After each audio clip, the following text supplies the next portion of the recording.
เดี๋ยวก็ฮะพอดีตั้งหูตั้งหลักตั้งเหลี่ยมห้าพอดีตู้ต้อนกับวันแต่มื้อหน้าฮักเขียงจักกันนั่นนะมันจักกันมามึงเอามาจักเขาให้เขาถ้าเขาเกลีใจเขาจักมาหรือเกลีใจไอ้นั่นน่ะก็มาให้จักเขาก็ซุ่มมาไงมันจักมันมาจักกันดังเรามาจักมาเลยกำเกลีใจก็ไหนไปขำพันเลยตาเห็นก็เนี่ยผมมาถามเขาก็หุ้มอะไรก็อยู่ในปันมาหาหิงก่อนเนี่ยเฮียไหนทำปากได้เลยนะทำปากได้เลยพวกเขาถามเมื่อม่อมรัดไรไม่ได้ปันก็หาหิงพวกนั้นถามเขาก้มรัดไรก้มที่ในปันมาหาปากแค่หาปากเขาเสียลายเว้ยเหรอนั่นเองมันเป็นช้อนตั้งหุ่นตั้งหันทั้งหมดมึงเสียปากจังด้วยหันตัวยังแต่ก็แบบนะว่าเมื่อเด็กตักที่มึงดังนะ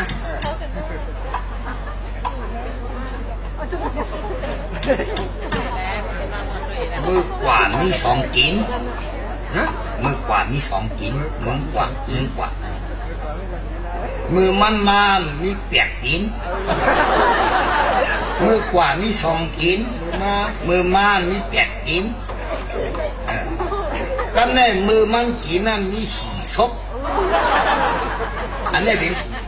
นั่นเป็นโคตรอีสังมาเลยมือมันกว่าทำมีสองกินมือมันมามีแปดกินมือมันกินนั้นมีสี่ศพคาถาเนี่ยเมียงจะล้างกินมันไปเอาขัดไปเด้ชงกินดีกว่าแดงถ้าพวกป่ามากขึ้นมันออกติดทางนั้นไปเดี๋ยวมันไม่ชุดเดี๋ยวหรอกชกอ๋อมีมันขึ้นต้นไหมมีมันขึ้นต้นไหมมีมันขึ้นต้นไหมอ่ะเป็นไรโย่อยู่ในมันอ่ะขึ้นต้นไหมไอ้นี่คนละเรื่องสองกิน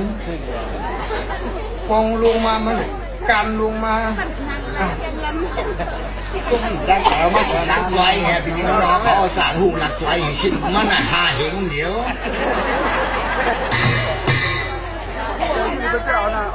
พี่นางหัวอะไรอยากเป็นใครมั้ง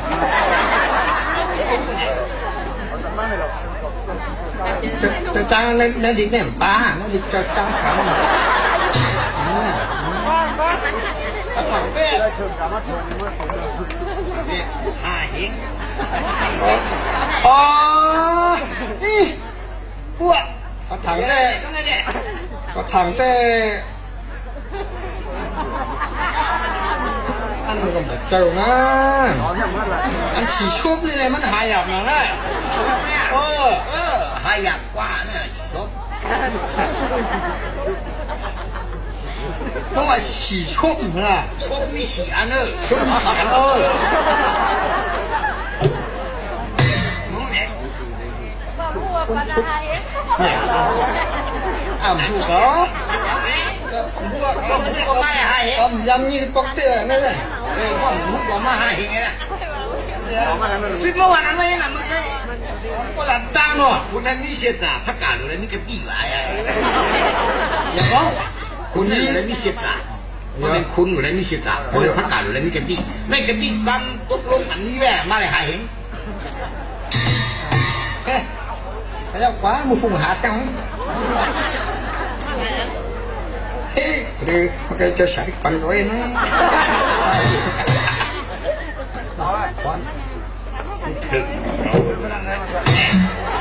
có mà phải thầm mới khinh còn taเอาขึ้นเอาความเมื่อวานนี่ฉากนั้นอันแม่มึกดองไว้เดี๋ยวดูล่ะเนาะมือกว่ามีสองกินมือมามีแปดกินมือมันกินมีสี่ชกอันนี้นะช่างเอาก้อนหุ้งเขาเอาขึ้นไงครับ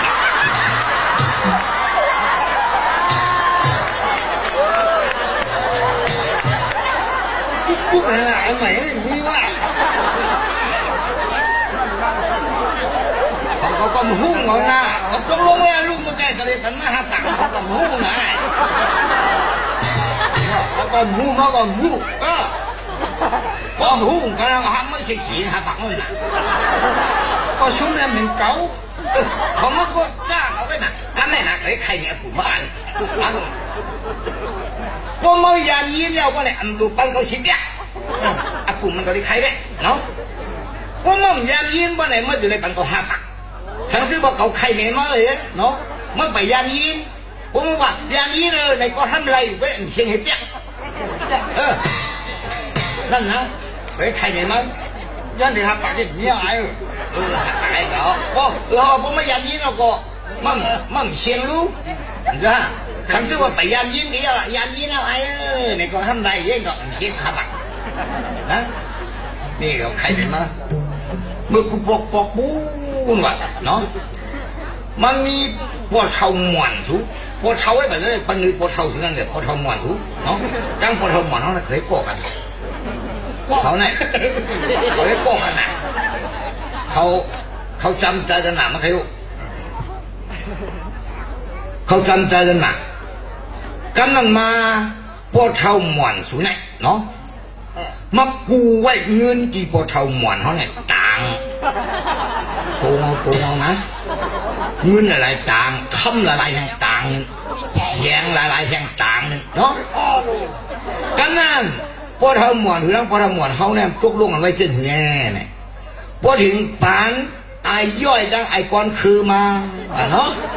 หลานกับไอ้ก้อนคือเนี่ยจีแกนจีไอ้ย่อยเลยในว่าอันนี้จะไม่ยามยิ้มจังไม่ยามยิ้มจะนั้นกว่าจังไม่ยามยิ้มเขาสั่งไว้กันเท่านั้นน่ะพอถึงปานลูกปานหลานมาปานไอคอนคือมา